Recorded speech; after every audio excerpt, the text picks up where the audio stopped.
When the football season is about to start, you got to go to the man who knows more about it than anybody else, and that's what we've got for you today. Former Pitt quarterback, winner of the 13-9 game, number 19 himself, a man with more titles than I can possibly come up with related to his jobs and functions at the University of Pittsburgh. He's Pat Bostick, and he joins us today in the Morning Pitt on youtube.com/Panther-Lair.com. All right, welcome to Friday. It's the regular season eve edition of the Morning Pitt here on youtube.com/Panther-Lair.com. I'm Chris Peak from Panther-Lair.com. This is the website, Panther-Lair.com, Pittsburgh.rivals.com. The most comprehensive source of Pitt sports news on the internet. You know that. I always say it. And it's true. Football, basketball, recruiting, you find it all at Panther-Lair.com, and message boards to interact with hundreds and thousands of other Pitt fans all day, every day. Pitt fans are talking about Pitt sports at Panther-Lair.com, Pittsburgh.rivals.com, and you know the deal with our video channel here, youtube.com/Panther-Lair.com. You want to like this video and subscribe so you never miss any of our Pitt video content. I almost don't want to go through this regular spiel because I want to get to Pat, but I got to tell you about it, of course, that we have the Morning Pitt every day of the week, Monday through Friday. We have the live Panther-Lair show every Wednesday night at 8:30 p.m. We have our live post-game show, which we'll have our first one of the year tomorrow night after the Wofford game. I'm thinking around 8:30 or 9 o'clock or so. We'll go live right here. We'll get a beer and we'll talk about the game. And then we have, you know, press conferences and interviews and videos, all kinds of things. All that stuff right here at youtube.com/Panther-Lair.com. And then you're going to the game tomorrow. You see it right next to me right there. You want to look good. You want home field. Homefieldapparel.com. Some of the best Pitt gear you are going to find. They are licensed to carry gear for like shirts, sweatshirts, bomber jackets, dad hats, joggers, all kinds of things with the coolest marks you're going to find for more than 150 schools nationally. Homefieldapparel.com is some of the best college sports looks that you are going to find, and it'll scroll through that photo. You'll see that a bunch of times during this video, and you'll see it, and every time you see the logos that they have and the markings that they have, they're instantly recognizable.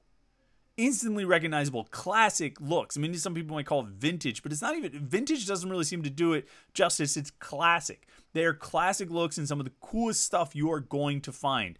Homefieldapparel.com. Go check out their Pitt collection. They just dropped the bomber jacket, which is the bomb, appropriately named, right? And if you go to homefieldapparel.com, if you check out with the promo code LAIR23, LAIR23, you are going to save 15% off your first order. Homefieldapparel.com, promo code LAIR23, 15% off your first order to get some of the coolest Pitt gear you are going to find. All right, now we're going to talk to the coolest Pitt guy that you're going to find, and he's Pat Bostick. Pat, of course, works in the athletic department at Pitt, former Pitt quarterback. He's on the radio broadcast. He hosts the Panthers Insider Show on Saturday mornings on 93.7 The Phantom. He's all over the place and spends most of his August watching football practice. And so he's got a lot of insight on the team. He answers a lot of the questions that we have. Some of the things we've been talking about all summer, Pat's got the answers. And so I said, Pat, you got to join me. The day before the season starts, we got to talk Pitt football. And so we did. Ladies and gentlemen, number 19 himself, Pat Bostick. All right, Pat. I've been thinking a lot this week about offense. Good offense, bad offense, whether the offense will be good this year, whether it's going to be bad or whatever. Let's start with last year, though, and I have a very easy pass-fail question for you. Good or bad? Pitt's offense in 2022, don't give me no caveats and, you know, elaborations and things like that. Was Pitt's offense in 2022, was it good or was it bad? A or B? I thought it was good. I think obviously it had strengths. Running the football lacked explosion, but by and large, I mean, with the exception of very few games, they were able to put enough points up to win ball games, and they got outscored in games they lost by, you know, pretty good offenses, Tennessee and North Carolina being notable. Yeah. It's interesting. My initial reaction was bad because I think of Georgia Tech and Louisville, and I think, well, those are games where the offense, I mean, you could pin those losses on the offense, but yeah, as I looked at it, like offensive touchdowns per game, it was the third highest rate of offensive touchdowns per game out of the Narduzzi era. It was right behind. It was 2021. It's 2016, and then it's last year, which was kind of remarkable to me. But when you have one thing that you're really good at, that tends to, to make it work a little bit better. All right. So as we move into this year's offense, then run game will be what it is. But I think everyone would probably agree you need an improvement on the passing side, right? They had 13 passing touchdowns last year. This has been one of my gimmicks this week, Pat, is, give me 3 reasons why the passing game will be better this year than it was last year. I would say number 1 is year 2 of Frank Cignetti. I think continuity at that position, new system last year, a lot of new players. He knows the personnel. He obviously knows the quarterback, and he knows how he wants to run this offense, with this football team. So I think that's number 1. Number 2 would be Phil Dracovic.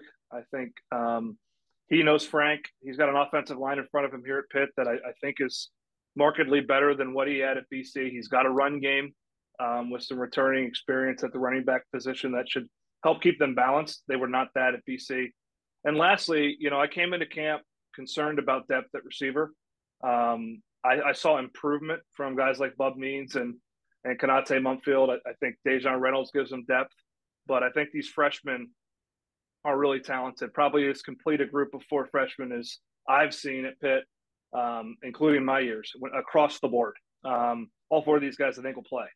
And that's impressive. I think the tight end position with Phil at quarterback will be utilized more, and they've got some, I think, talent there. So, those 3 reasons really would be depth at the receiving positions, Phil's presence, and then obviously year 2 with Frank. It's funny because I made my list of 3 reasons it'll get better and 3 reasons why it might not. And I put depth at receiver as one of the reasons that it might not, just because of the concern that, if you have an injury, the freshmen, as impressive as they may be, like, it's still not an ideal situation. Right. And right. We've seen some great freshmen come through here just in the last 10 years. We've seen 2, of the greatest, freshman seasons or greatest seasons by a freshman receiver in Pitt history. We'll get to the receivers in a second, though. Start with Phil.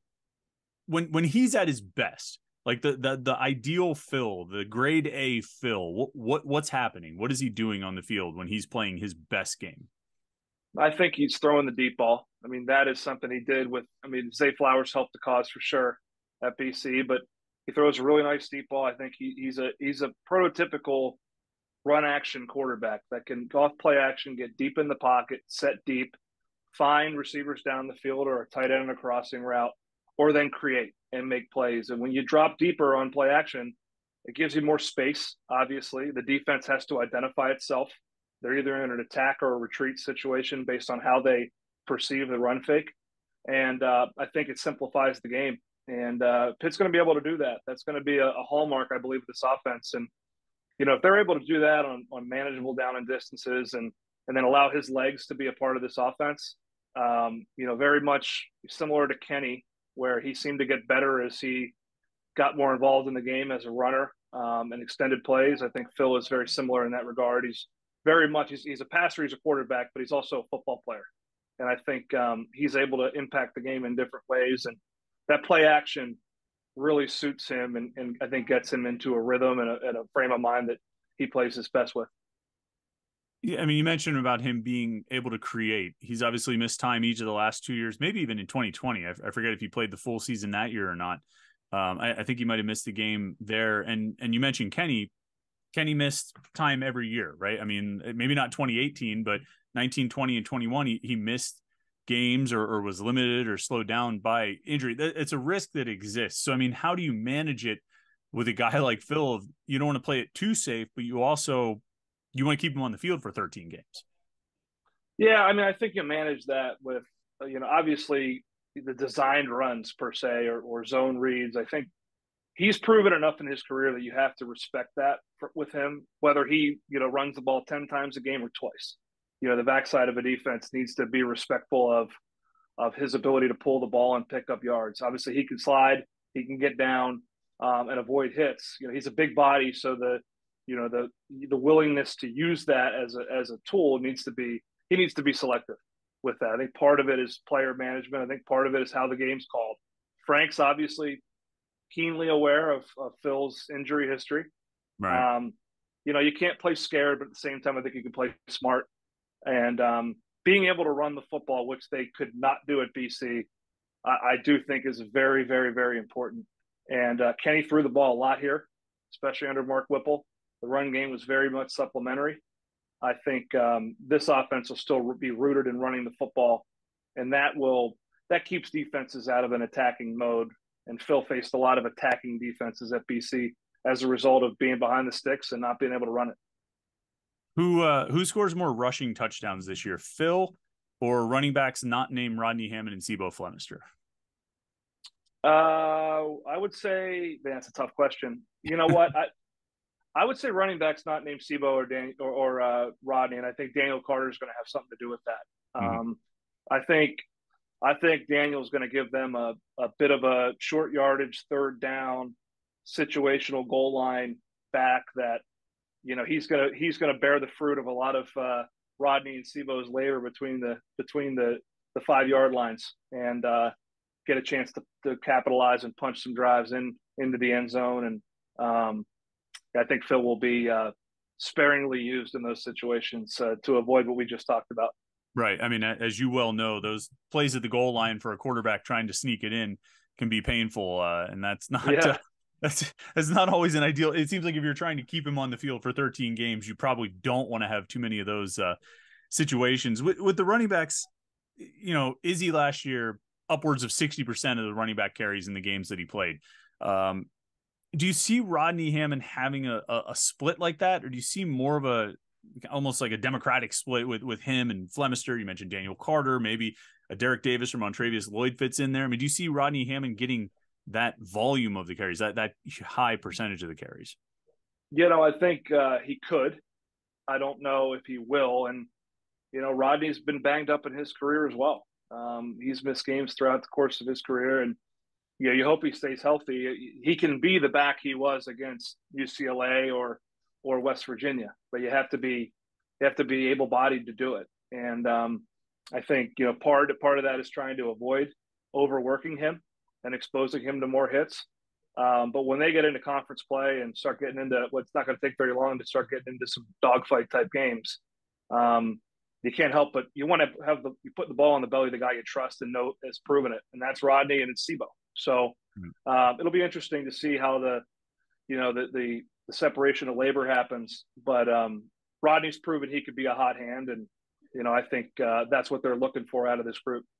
Yeah, I mean, I mentioned about Izzy getting 60% of the carries in 11 games or whatever. Well, Rodney also missed 5 games. I wonder if that, separation of, division of power might have been a little bit closer if Hammond is out there more often. All right, the wide receivers, I mean, the Bub Mean hype train, I've been driving this thing, I think, as much as anyone this summer, because the guy looks like he was built in the lab. I mean, big, fast, jumping, all this stuff. I thought in the spring game, he made a couple catches that were really impressive. I know you obviously saw a lot more than I did throughout the month of August, but everything seemed to be rave reviews. From what you saw, I mean, is he putting it together as a receiver? He's been a great athlete. He's always been a great athlete, but is he putting it together to actually be a complete, polished, detailed receiver? I think so. I think he's a heck of a lot farther along this year than he was a year ago. I mean, you think about it, he played safety at Tennessee, played a year receiver at La Tech, and then brand new offense at Pitt last year. And, he was disappointing early, but made some big plays as the season went on and started to, I think, find his stride. I mean, I think what people should probably note about him, and it's pretty easy research. He was like 225 last year. He's weighing just around 210 now, a little bit less than 210. And, he cut the hair, so he's lighter. He's more aerodynamic. But he just looks like he's moving better. And I think, the understanding of the system, particularly for a guy that was new last year with a new coordinator, a new style of offense, that allowed him to play faster. And he understands how they're going to try to get him the ball, when he's going to be targeted, how he's going to be targeted. All those things are known now. They were unknown a year ago. So I think that gives a player like him a lot of confidence, and he'll get his opportunities. Phil's going to put it up there for him, and I expect Bob to become the deep threat they lacked a year ago. And if this team's to go where it wants to go, that has to happen. Right. What's Konate Munfield's role then? Like, what's the idea? Kind of like I asked you, what's Phil's sort of ideal role? What's the ideal role for Konate? Because I feel like it was very different what they did with him last year versus what he did at Akron and in his freshman year. Maybe the ideal is somewhere in the middle there. But if you're calling plays, if you're drawing something up for him, what are you drawing up to get the most out of Konate Mumfield? Yeah, I'm moving him around. I think he's a guy that has good awareness. He works well in the slot. He could play out, flanker or split end. He can play outside. But I think, those two complement each other where, Bub can elicit over the top coverage and allow Konate to work on safeties and linebackers and make plays in the slot and, run option routes with the ability to break it in, out, or hook it up. Those types of things where I think he wasn't there mentally a year ago. Phil's used to those types of plays. I'm not sure Keaton Slovis was. There was just a lot of newness. I think for Tay now, I think he knows his role, understands where he fits in the picture. And, he's got to make plays after the catch too, because you're going to deal with a lot of open space. If Bub becomes that threat outside, he's going to have a lot of space to work with. And I think we saw in the bowl game a little bit more of that from Konate and Bub and how they can complement one another. And I don't think either does everything, but they both do things that kind of fit together and build the puzzle you're looking for to have a complete multifaceted passing game. Yeah. Kenny Johnson's the freshman who's gotten a lot of the publicity and the praise. Watching him, who's a comparison for him? Who does he remind you of when you watch him play? Man, I don't want to create these types of comparisons because it's not fair. Right. He is he's probably not as dynamic of a Tyler Boyd as it certainly hasn't come in with the hype that Tyler Boyd did, but he to me is as ready as Tyler was to play. Tyler just happened to be ready to be a all conference level player and a legitimate NFL talent right away. We'll find out with Kenny, but the thing that I think has impressed me the most about him was not just the physical ability. He coming out of York, PA. I love York. Lancaster guy myself. Red Rose, White Rose. The whole thing. You don't know what kind of competition he's playing against, and you look great in the Big 33, but the Big 33 isn't what it was, and right. All the things you talk about. The physical, readiness, the size, the strength is all very noticeable. You could come out and watch warm-ups, and you're like, that guy doesn't look like a freshman. But to me, it's more so the mental and emotional and maturity that he's displayed that makes you feel like, okay, the moment's not going to be too big for him. He's not going to lose his mind out there. And that allows the physical side to take over. The emotional can clutter the physical, and the mental can clutter the physical. Those two elements of his game are ironclad, and there'll be lumps and bumps as freshmen always have. But I think this guy's ready to play. And like I said, that whole group is really impressive. You mentioned Boyd, and it reminded me that at one point earlier this summer, I ranked the top 5 wide receivers of the Pat Narduzzi era. And I just sort of automatically made Jordan Addison number 1 and Boyd number 2. But I started getting like text messages from people, and I started thinking about it a little bit more. And I'm not entirely sure that it's that cut and dried that Jordan's above Tyler. If you were going to rank the top 5 receivers in the Narduzzi era, we can haggle about 5, 4, and 3. But who would you put? I assume it would be those two guys, 1 and 2. But what order would you put them in? Man, it's hard because Tyler obviously played for 2 different coordinators during his time. Obviously Paul Christ was his coach for a very run heavy offense, as with Jim Chaney. Whereas Addison was, it was just guns ablaze and fire and throwing the ball all over the place.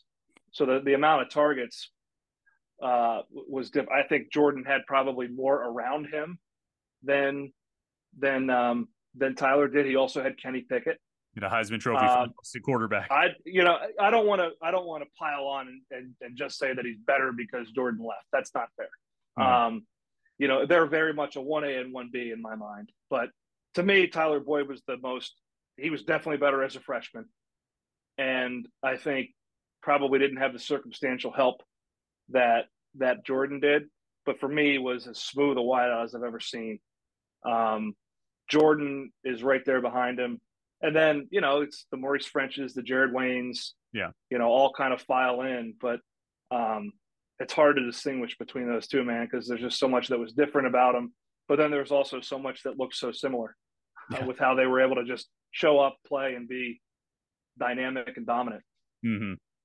Boyd's athleticism was, I mean, off the charts. The things he could do, and we saw it in practice back when I could actually watch all of practice, and I would just see him do things and be like, "Oh my God, look at this guy! look at what he's doing with his body." I mean, like it was incredible to watch. And I mean, and he was one of those guys where you knew, like, right from the time he walked in, okay, this guy's a stud. You know what I mean? There was no question. There was no, and there aren't a lot of guys that happens with, but he was one who you were like, oh yeah, this dude is playing from day one. You know what I mean? No, Jump Street. Yeah. Jump Street. Same, Jordan was not quite as sudden.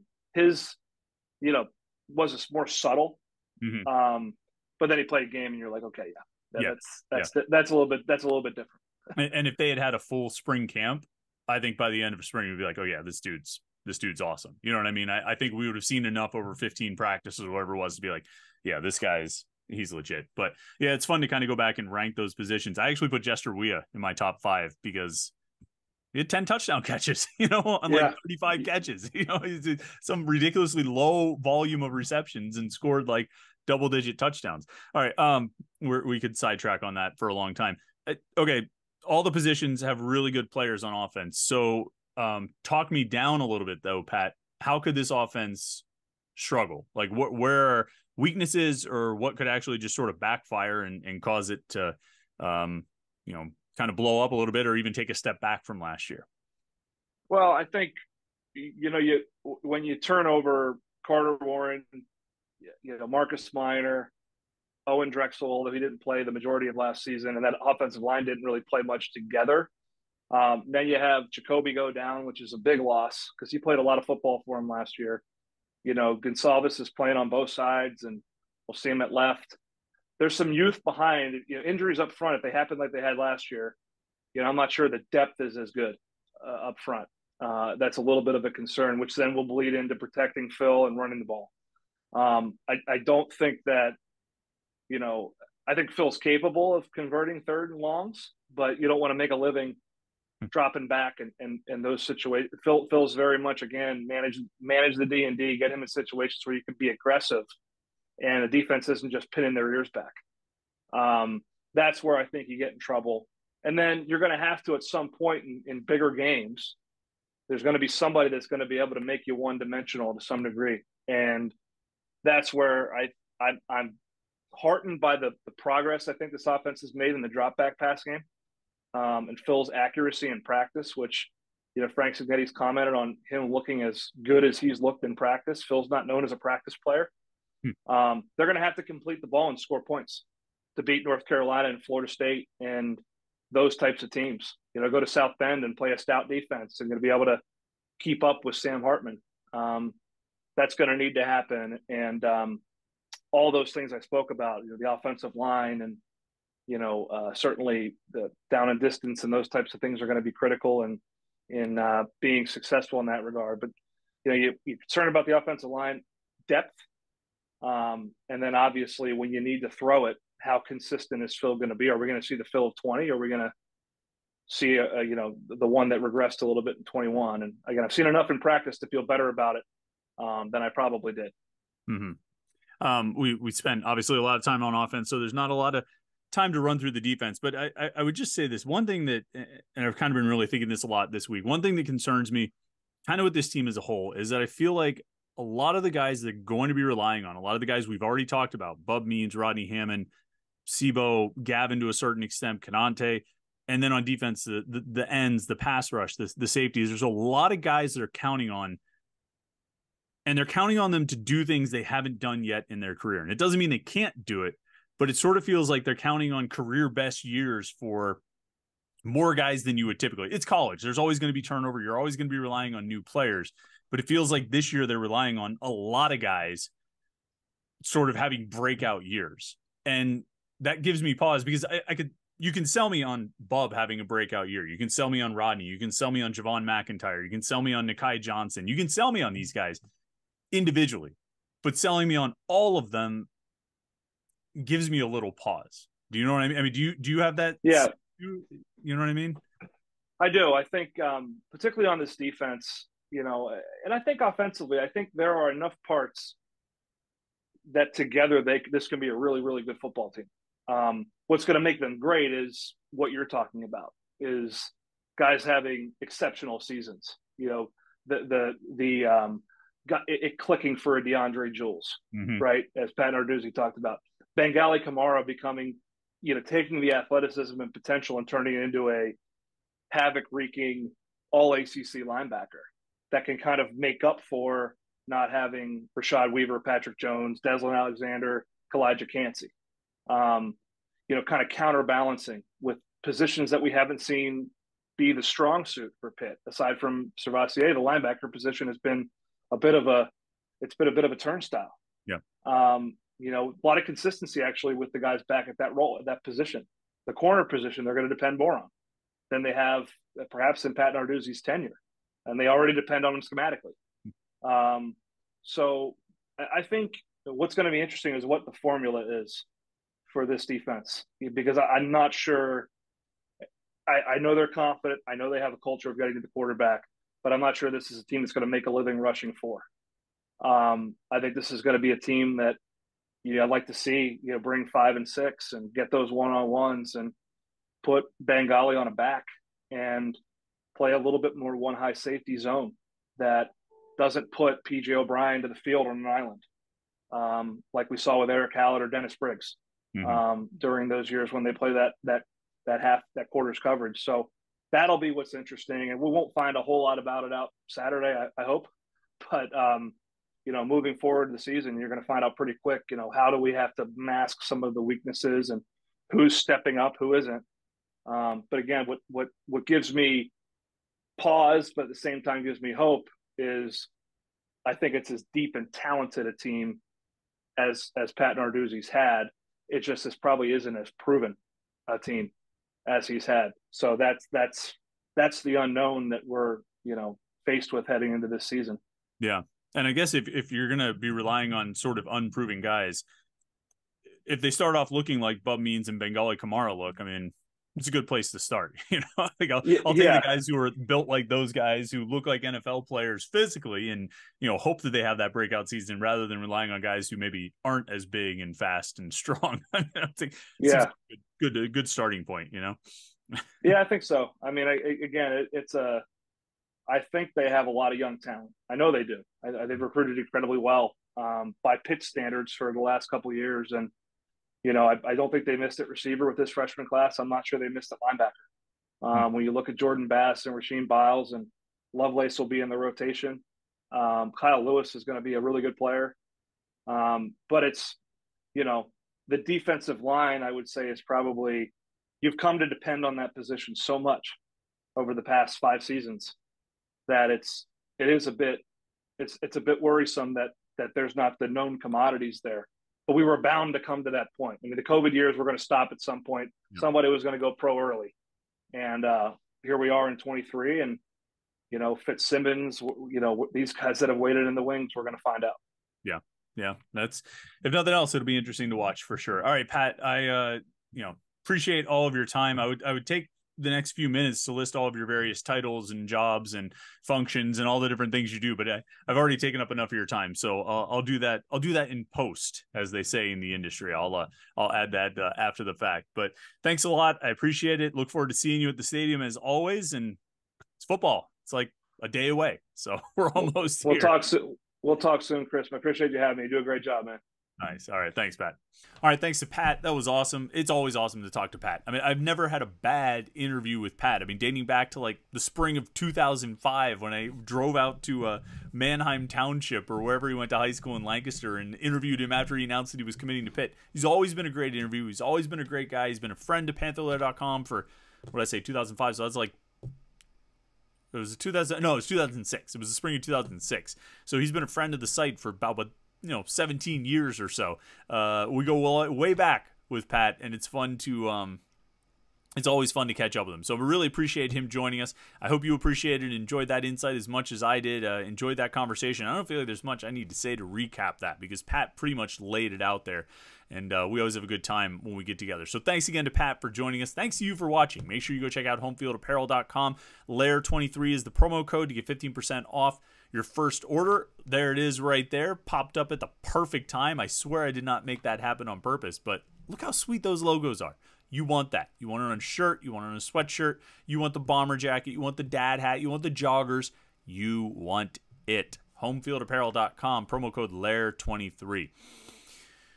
And that does it for us. Our final morning pit before the regular season starts. I hope you've had a great summer. I hope you had a great August. I hope you've had a great week. And I hope you enjoy the game tomorrow. We'll have the live show tomorrow night after the game. I'll tweet out and post and do everything I can to give a set start time for the post-game show once we have it. And then we'll be back, of course, on Monday morning with another Morning Pit right here on youtube.com/Panther-Lair.com. So thanks for tuning in this week. Thanks for tuning in today. Thanks to Pat Bostick. Enjoy the game, people. And we'll talk to you after the game. And then again on Monday right here, youtube.com/Panther-Lair.com.